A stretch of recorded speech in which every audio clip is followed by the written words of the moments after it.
자, 여러분 안녕하십니까? 보험계약법을 담당하고 있는 박구서입니다. 반갑습니다. 이번 시간은 2020년 제49회 보험계리사와 손해사정사 시험의 제1차 시험 공통과목인 보험계약법에 관한 오리엔테이션 시간이 되겠습니다. OT 시간이죠. 자, 여기서는 세 가지에 관해서 설명드립니다. 첫 번째는 최근에 시험 문제가 어떻게 출제되고 있는지 그 출제 경향을 먼저 분석하고, 두 번째로서는 제가 집필하고 있는 교재들이 어떤 것들이 있는지 그에 대한 간략한 소개를 한 후에 제 강의의 특성은 무엇인지 강의에 대한 내용을 설명드리도록 합니다. 그럼 첫 번째는 최근에 시험 문제가 어떻게 출제됐는지 출제 경향을 보도록 합니다. 먼저 판례의 비중이 50%를 넘는다. 자, 보험계약법을 공부할 때 법조문만 공부해서는 안 되고 판례까지 공부해야 된다는 거, 아마 이 수업에 처음 시작하면서 많은 그런 소리를 들었을 거라고 봅니다. 이 판례 비중이 얼마나 될까? 제 46회 손사시험에서는 40문제 중에서 30문제가 무려 판례가 시험 문제가 났습니다. 보험계리사는 20문제 중에 19문제가 났죠. 그럼 20개 중에 19개라는 건 비율을 따지면 몇 프로죠? 거의 95% 가깝게 보험계약법에서 보험계리사에서는 무려 판례 문제가 출제된다는 얘기입니다. 전체가 다 판례 문제라고 봐도 과언이 아니죠. 자, 그리고 47회 때는 손사는 40문제 중에 21, 계리사는 20문제 중에 딱 반인 10문제가 판례 문제가 났었습니다. 그리고 이번에 48회 시험에서는 손사에서는 무려 40문제 중에 역시 28개, 상당히 많죠? 보험계리사에서는 20문제 중에 16개가 출제됐습니다. 그래서 판례 문제는 항상 최소한 50%는 넘게 출제되고 많을 때는 80%가 넘게 나는 경우도 많다는 것. 그래서 여러분들 판례 공부도 열심히 해야 된다는 것, 이거를 먼저 말씀드립니다. 그리고 손사 문제와 계리사 문제는 서로 별개의 문제가 아닙니다. 먼저 손해사정사 40문제를 출제하고 그중에 20개를 뽑아가지고 그걸 보험계리사 문제로 출제하고 있습니다. 따라서 여러분들이 공부할 때는 손해사정사 40문제를 다 기출문제 풀 때 공부하시기 바랍니다.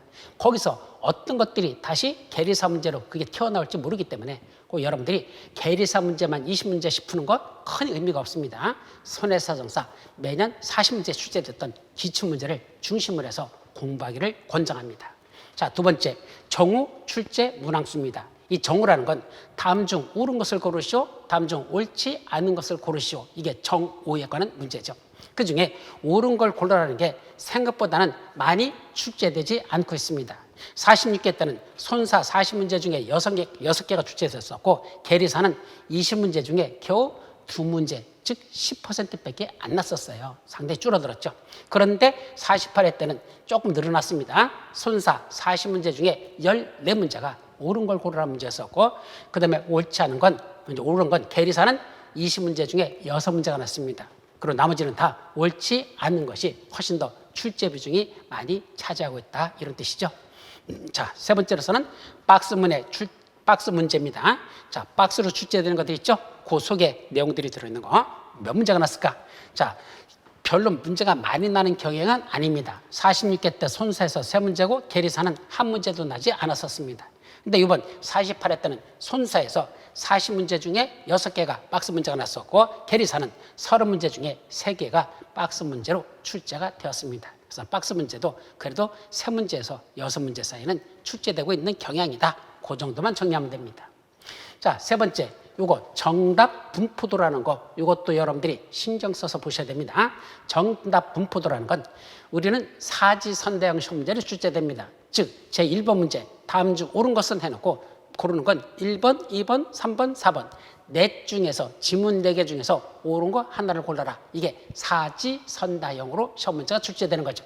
그러면 적어도 총 40문제니까 1번, 2번, 3번, 4번에 정답이 골고루 분포되려면 몇 개씩 들어가야 되죠?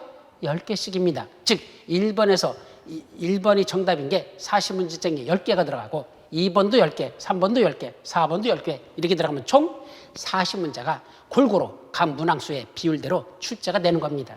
근데 그렇게 출제되는 경우가 있을까? 한 번도 그런 적은 없다고 보시면 됩니다. 꼭 10개, 10개, 10개, 10개 이렇게 안 납니다. 어떻게 난다? 46개 때 보면 1번이 7개가 났었고 2번이 정답인 게 9개, 3번과 4번이 정답에 각각 12개씩 출제됐습니다. 근데 계리사는 무려 1번과 2번과 4번이 4개씩 났었고 3번이 정답인 게 8개가 났었습니다. 이때는. 그러면 왜 계리사하고 손사하고 이 차이가 뭐냐면 먼저 손사 문제를 출제하고 그중에 계리사 문제를 다시 20문제를 골라낸다 그랬죠. 그러다 보니까 그 골라낸 문제가 하필이면 3번이 정답이었던 게 더 많았던 얘기입니다. 근데 이게 중요한 게 아니고 손사 문제 자체가 서로 비중이 안 맞게 출제됐었습니다. 47회 때도 시험 문제 보면요. 무려 3번이 15개가 시험 문제 났고 1번은 5개밖에 정답이 없었습니다. 이 47회 시험 문제 이렇게 낸 거 보고 제가 2025년 그러니까 48회 시험 보기 직전 1월 달쯤이죠. 출제가 2월 달에 들어가는데 보통 1월 달에 제가 그 개발원이다 그 담당자한테 전화를 했었습니다. 그리고 이거에 대해서 지적을 했었습니다. 아니 무슨 놈의 시험 문제가 3번이 15개가 나고 1번이 5개밖에 출제 안 하는 이런 식으로 내면 수험생 입장에서는 시험 문제를 풀면서 왜 1번이 이렇게 적고 3번이 이렇게 많을까? 그럼 어떤 생각이 든다? 혹시 내가 답안 체킹이 잘못된 거 아니야?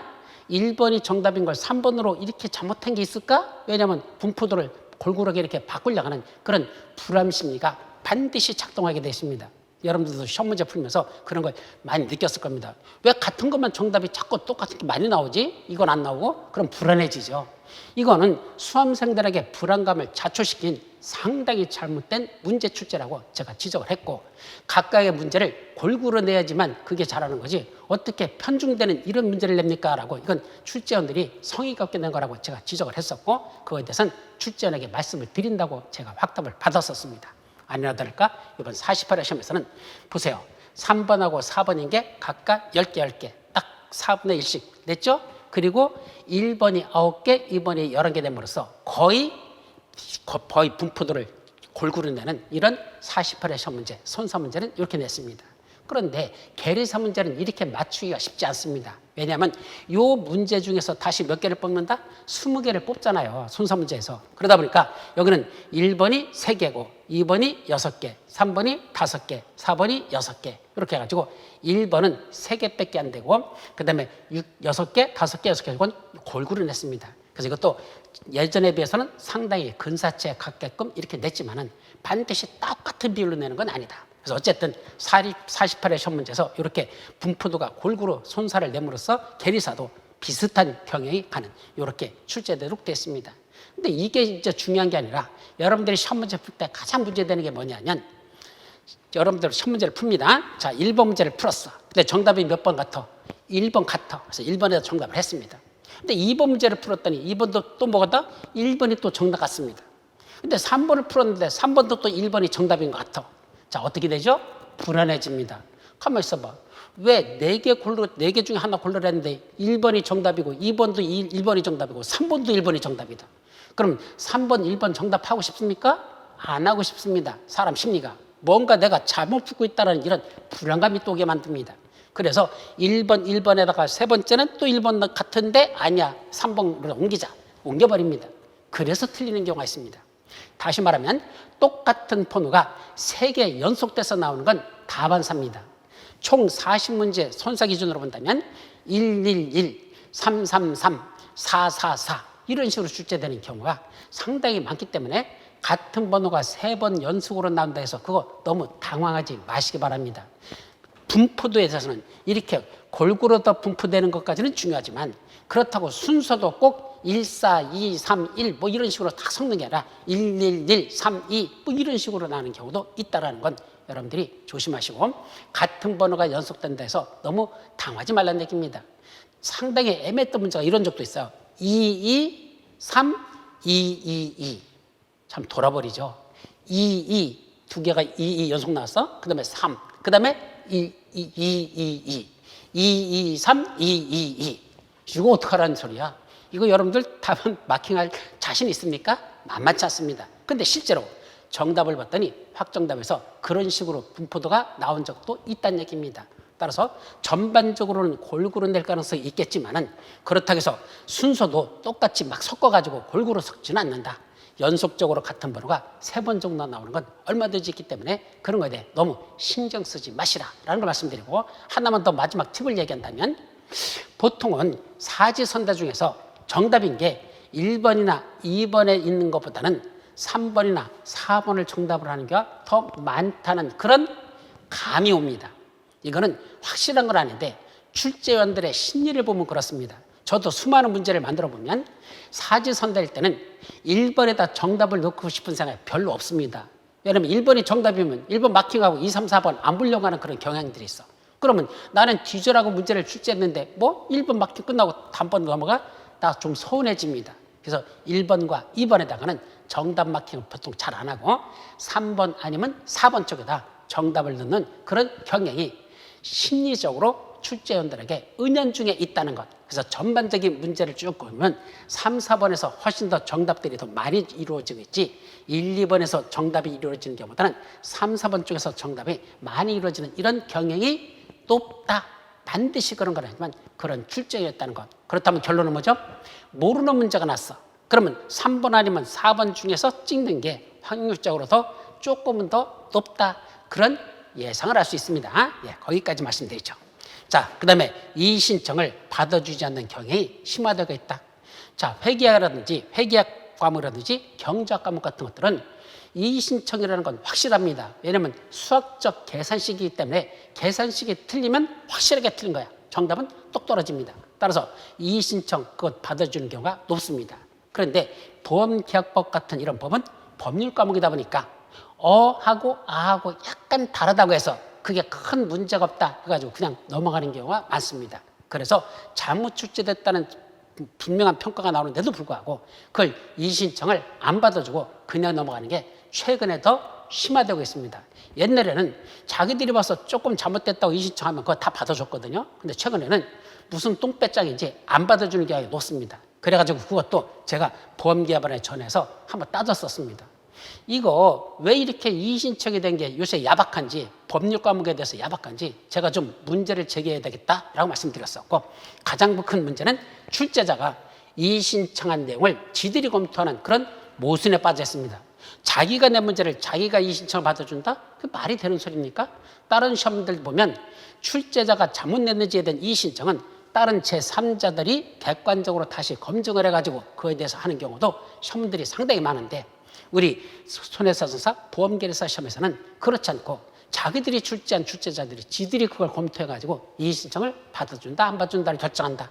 가재는 개편이라고 지들끼리 감싸고 둘 수 있는 가능성이 높기 때문에 이건 대단히 잘못된 제도고 이건 고쳐야 된다고 말씀드렸는데 그럼 또 다른 사람들을 이제 초빙해가지고 그 사람들과 이의 신청을 검토하려면 또 돈이 들어가잖아요. 그분들한테. 따라서 그 비용 때문에 뭐 망설이는 것 같았는데 이거는 조금 더 장기적으로 생각을 좀 해보라고 했었고 올해 시험 문제에서도 보험계약법 세 문제에 대해서 이의 신청을 했는데 안 받아줬습니다. 그래서 제가 그 한 문제 차로 떨어진 그 수험생들을 대상으로 해가지고 모집을 해가지고 현재 저 금융감독원에다가 원래 이 시험 문제를 주관하는 부서가 금융감독원이죠.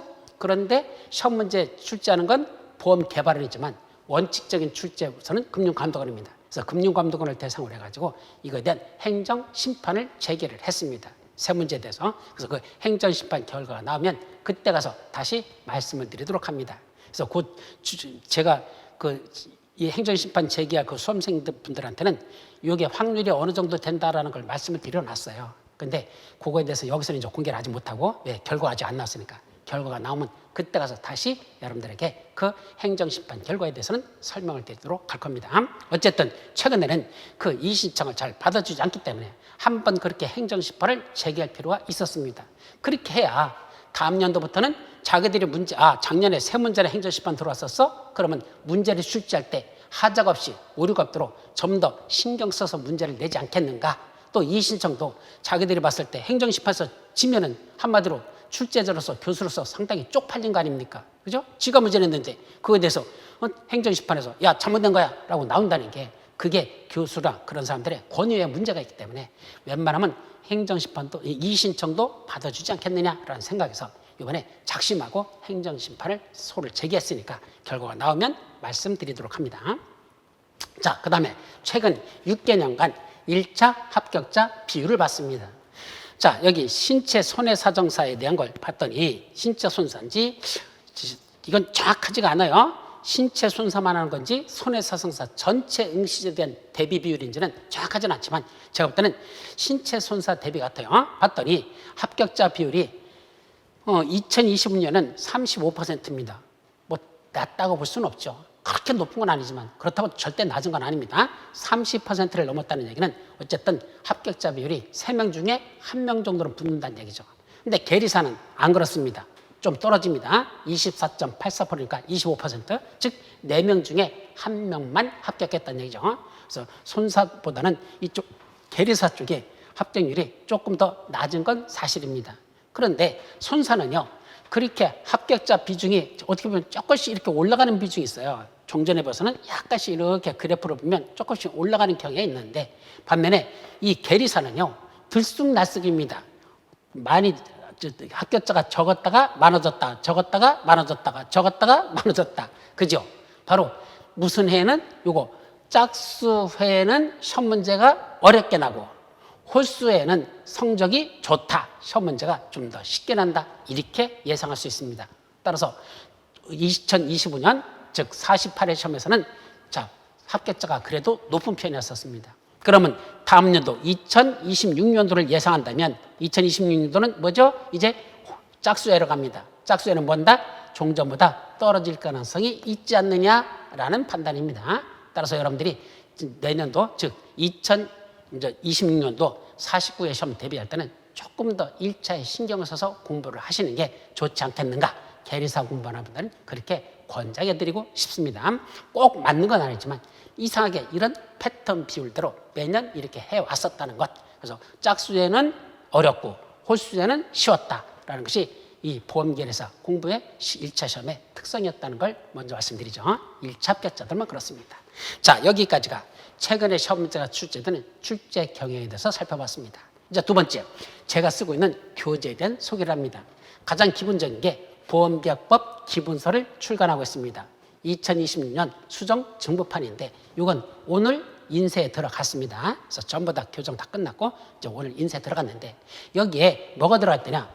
최근 출제 경향을 반영한 것이 있는데 그걸 다 반영해서 다시 넣었는데 즉 2025년 48회 시험 문제 난 것 중에서 다시 교재에다 이건 꼭 넣어야 되겠다 하는 것들은 전부 다 빠짐없이 다 집필을 하는데 집어넣습니다.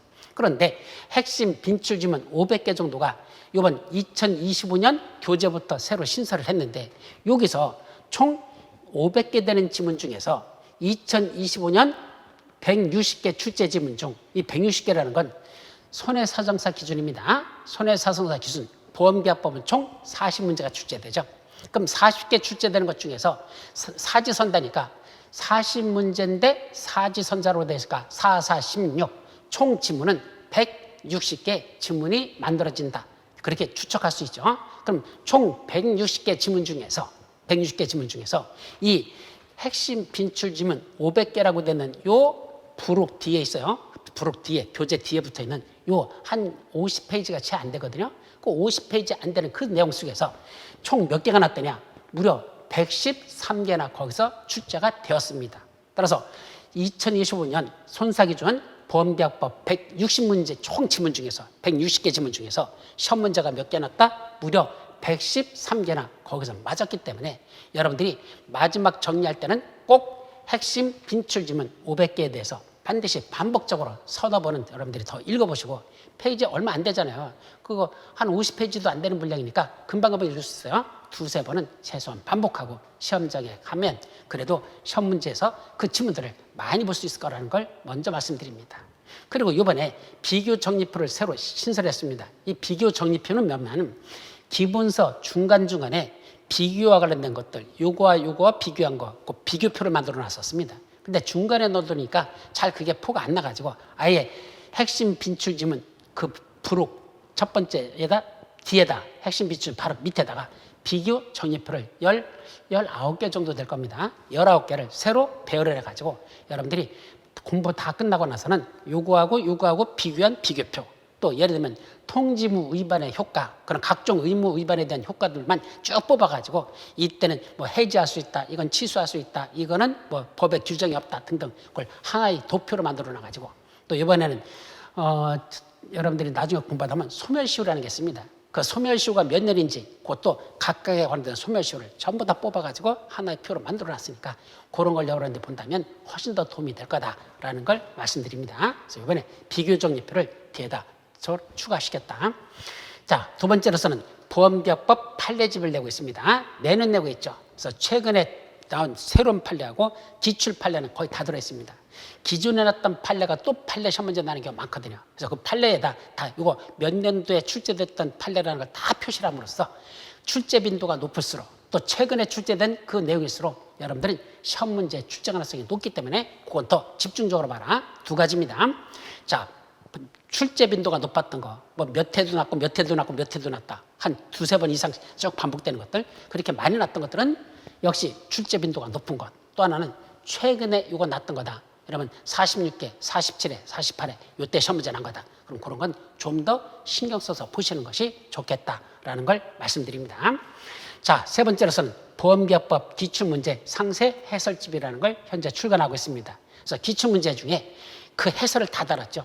그래서 시중에 나와 있는 어떤 책보다도 제 해설이 가장 좀 길게, 좀 상세하게 해설해 놓은 겁니다. 그래서 아예 상세 해설집이라고 제가 자신 있게 이렇게 해놨는데, 요거 작년 10년치에다가 재작년까지 했던 거, 그 다음에 요번에 48회 시험 문제 난 거, 2025년 48회 시험 문제까지 집어넣어서 총 11년간 기출문제를 넣어놨습니다. 그런데 일단은 손해사정사 기준으로 40문제를 배열하고, 그 다음에 그 문항 중에서 다시 우리 계리사 시험 문제 난 거 있죠? 그럼 계리사, 이건 계리사 1번 문제, 계리사 2번 문제, 계리사 3번 문제는 그 손해사정사 시험 문제 지문 옆에다가 이건 계리사 몇 번 문제다, 몇 번 문제나 다시 표시함으로써 동시에 계리사 문제만 풀고 싶으면 그 계리사 표시한 것만 읽으면 되고, 그렇지 않으면 손해사정사 시험 문제 전체를 풀어보면 됩니다. 그러나 제가 말씀드렸듯이 좀 전에 말씀드렸죠. 계리사 문제만 풀지 마시고 계리사 공부하신 분들도 손해사정사 40문제를 전부 다 보는 게 좋겠다. 그래서 이번엔 10년치에다 1년치를 합친 11년치 전부를 상세해설집으로 기출문제를 만들었습니다. 그리고 계리사를 위한 근로자 퇴직급여 보장법 있죠? 이것도 이번에 개정된 내용을 반영한 그런 것을 역시 이번에도 출간합니다. 자, 그런데 이번에 새로 하나 만든 또 교재가 있습니다. 책을 자꾸 많이 만들어내면 될수록 여러분들은 첫째, 주머니에서 나가는 경제적 부담이 좀 커진다. 그죠? 그런 게 있습니다. 그래서 책을 이걸 더 내다나 말아야 되는 데서 제가 많이 고민하는데, 사실 많이 낸다고 좋은 건 아니잖아요. 공부하는 건 시간은 한정됐는데 그 많은 걸 언제 다 봅니까? 그래서 항상 책을 출간할 때마다 제가 고민하는데, 이번에 그림으로 보는 보험기업법 핵심 정리라는 이걸 새로 신판으로 출간했습니다. 이게 뭐냐면, 제가 이 보험기업법 기본서 강의할 때 칠판에다가 여기 전자칠판에다 띄워놓고, 작년에 혹시 강의 들으신 분들은 그 띄워놓은 강의들이 있습니다. 그걸 자료로만 이렇게 올려놓고, 그건 강의 자료거든요. 하니까 여러분들이 자꾸 연락이 옵니다. 교수님, 그 칠판에 올려지는 그 강의 자료, 이거 어떻게 제가 받으면 안 될까요? 라는 얘기들 합니다. 근데 이거는 워낙 사진도 많이 들어가 있고 거기 그림도 들어가 있고 만드는데 시간이 어마어마하게 소요됩니다. 칼라로 본으로 만들기 때문에. 그래서 이거에 대해서는 일반적으로 제3자들에게 제공이 되면 꼭 그걸 갖다 또 다른 데서 저기 삼류 출판사 같은 데서 그걸 지들이 갖다 어디서 그걸 뽑아가지고 시중에 놔두고 있으니까 그걸 가지고 다시 또 자기들이 갖다 써먹는, 이런 아직도 우리나라는 이 저작권 침해가 되는 게 많기 때문에 그런 문제들이 있어가지고 여러분들에게 공개해드리지 못하고 그냥 강의 시간에 보는 거로만 만족시켰었습니다. 근데 자꾸 좀 볼 수 없겠느냐고 저한테만 보내주시면 안 돼요라는 그런 수험생들이 좀 많이 계셨었는데, 그걸 못 드려가지고 아예 책으로 그럼 내자. 그래서 그걸 이번에 그림으로 보는 보험기업법 핵심 정리라고 사시 컬러본으로 사지 컬러로 해가지고 전체로 그걸 새로 만들었습니다. 내용에 보면 이런 식이에요. 핵심 정리로다가 간단하게, 예를 들면 보험계약법의 특성 하면 선의성, 윤리성부터 해서 이렇게 나오죠. 이걸 문장화되어 있는 걸 간략간략하게 이렇게 줄이는 내용으로다 이렇게 한눈에 볼 수 있도록 도표화시키는 걸 작업을 했고, 또 속에 보면 이렇게 내용을 해놓고 그 내용에 대한 걸 다시 그림으로다가 이걸 이해할 수 있도록, 그래서 이 내용을 그림을 보면서 자 이렇게 이해할 수 있도록 하는 이런 것들도 집어넣고, 또 어떤 페이지에서는 앞에 있는 내용을 전체 하나로 다 또 도표화시켜서 이렇게 그림으로 표시한 이런 식으로 해서 총 분량으로는 약 450페이지 정도 됩니다. 분량이 좀 많은 편이에요. 450페이지인데 그렇다고 거의 기본서하고 같은 분량이 비슷해요. 그렇다고 해서 이게 그럼 450가 분량이 많으냐? 아닙니다. 이런 사진들이 많이 들어가고 또 앞에 있던 이런 시기를 들어가서 이게 분량이 많은 거지. 사실 핵심 정리한 거 요거는요. 기본서 전체 분량의 약 반 정도밖에 안 됩니다. 그래서 기본서 전체 있죠. 그 중에 강의하는 건 그 중에 핵심 중에 핵심만 해서 반 정도 강의하거든요. 그 반 정도가 들어있으니까 사실은 45페이지 되지만 기본서로 따진다면 한 150페이지 정도 되는 분량? 그 정도로 다 핵심 요약 정리한 거기 때문에 요 분량만 많았다 뿐이지 이런 사진들이 많이 들어가서 그런 거지 실질적으로는 진도가 빨리 나갈 수 있습니다. 특히 이런 걸 보면서 마지막 보면서 이해를 하면 아 그게 이거구나. 이 그림이 머릿속에서 한번 그려지면 훨씬 더 머릿속에 오래갑니다. 사람은 글자로 된 걸 눈으로 익히는 것보다 이렇게 도식화되고 그림화되어 있는 것죠. 이런 것들이 훨씬 더 머릿속에 오래 기억에 남는답니다. 어떤 걸 책으로 읽는 것보다는 현장에 가서 그걸 그 책 내용 그대로 보고 왔어. 그걸 다시 한번 설명해봐. 책 읽은 건 설명을 잘 못하지만 현장 가서 눈으로 봤던 것들은 설명을 자세하게 할 수 있답니다. 인간의 머리는 글자로 암기하는 것보다는 이런 도식화되는 걸 암기하는 게 훨씬 더 쉽게 이해가 되고 오래 간다는 것, 이 기억력이 오래 간다는 것, 이거는 이미 입증됐기 때문에 여러분들은 이런 그림을 통하는 이것도 좋겠습니다. 그래서 이 교재는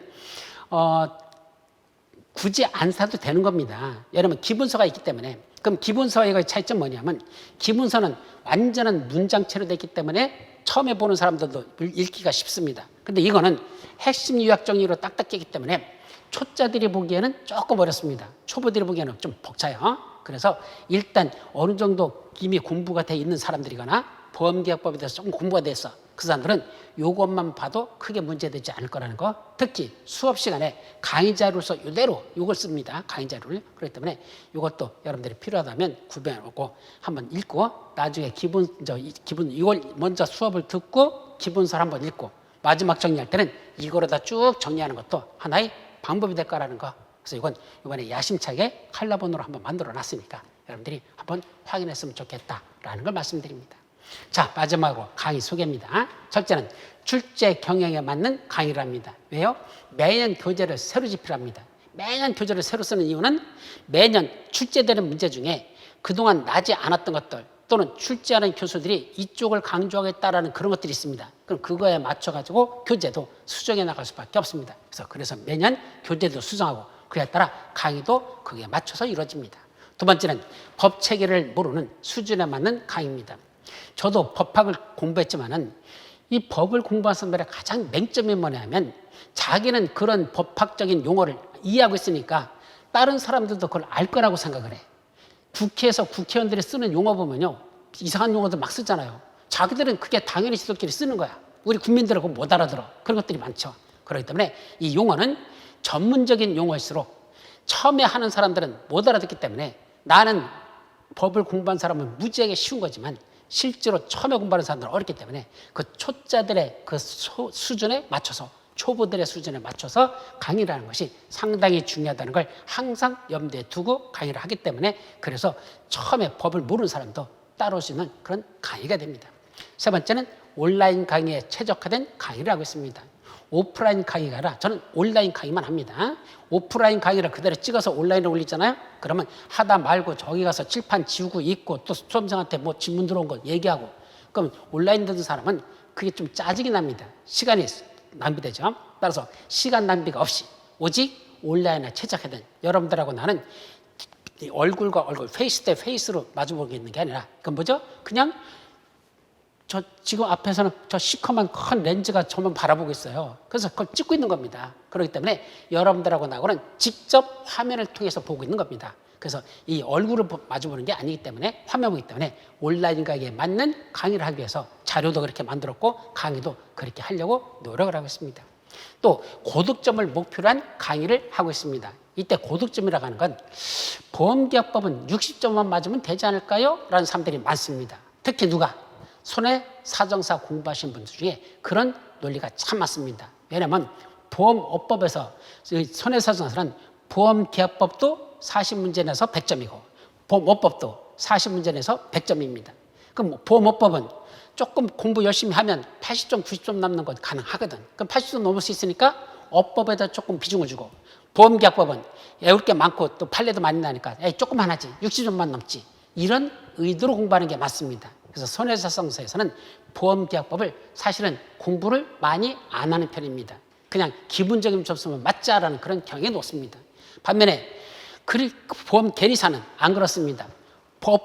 이 법에서 법령 과목에서 점수를 확보하지 못하면 경제학이라든지 회계라든지 보험 수학이라든지 이런 데서 고득점하기가 자기가 그걸 전공 과목이 아니라 쉽지가 않거든요. 따라서 계리사에서는 보험 과목이 이 보험 관계 법령에서 점수를 많이 확보하셔야 됩니다. 여기서 못하면 사실은 나머지에서 점수를 끌어올려서 60점 평균 넘어가기가 쉽지 않기 때문에 그렇습니다. 그래서 이 강의는 여러분들에게 90점을 목표로 한 강의가 이루어집니다.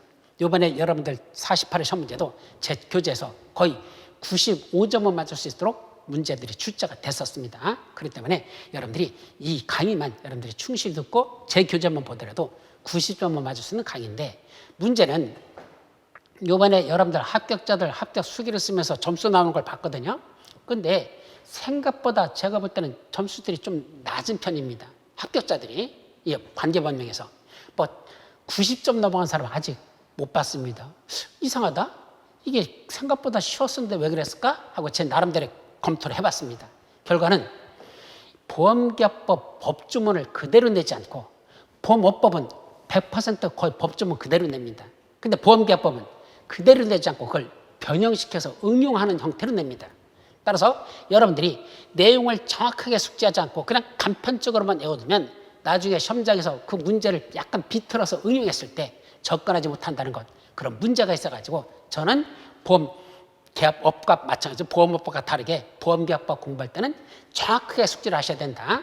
법주문만 외우는 게 아니라 그걸 변형시켰을 때 어떤 식으로 이게 문제가 날 수 있는지, 그래서 올해 강의할 때는 그렇게 변형되는 것들을 염두에 두고 제가 강의를 하려고 합니다.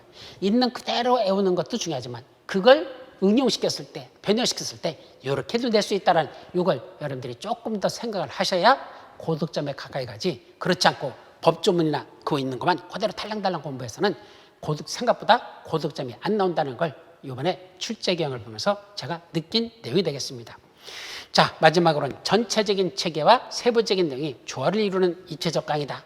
다시 말하면 보험계약법 강의할 때는 먼저 전체적인 체계도를 먼저 설명합니다. 바로 다음 시간에 들어갈 게 전체적인 체계도를 먼저 잡아놓고, 그 다음에 첫 번째는 그중에 여기 보고 있다, 여기 보고 있다, 여기 보고 있다 그래서 그렇게 쭉쭉 들어감으로써 내가 지금 하고 있는 파트가 전체 중에 어디 개를 공부하고 있는지를 조화를 이룸으로써 숲을 보는 거하고 나무를 보는 걸 같이 동시에 이루어져야 보험계약법은 쉽게 체계를 잡을 수 있고 이해도 빨라지고 암기도 잘 된다는 그런 제 강의가 이루어질 거라는 걸 말씀드리면서 여기까지 마치도록 합니다.